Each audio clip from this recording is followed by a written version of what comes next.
He's just an awesome, awesome man, and we're lucky to have you here, man. Thanks, buddy. Appreciate it. Dr. Gold. All right, well, thanks for having me. Good evening, everybody.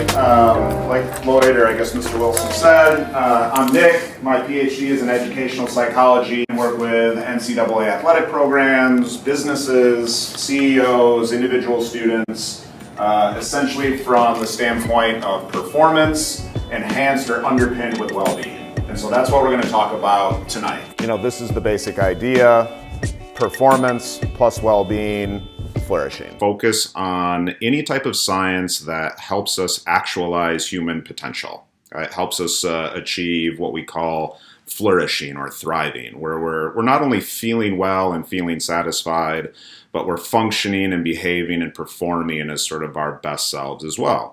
So most psychological sciences studied how to make miserable people less miserable, how to fix the bad.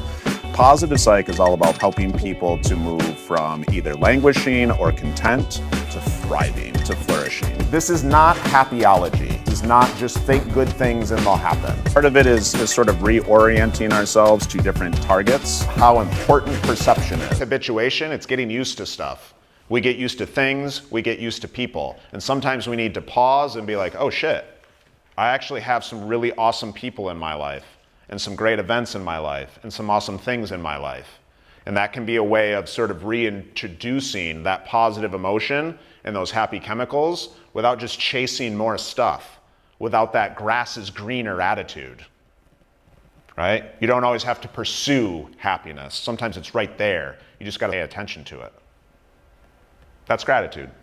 It's around resilience, bouncing back from bad stuff, motivation and deep immersion and flow. Success for happiness, for thriving, it doesn't happen in a vacuum. It happens in a group setting. How other people impact our ability to thrive, our productivity, our focus, our habits. Even though we all individually have enormous potential, we magnify that potential when we combine it with a team or group or community. What do we tend to highlight?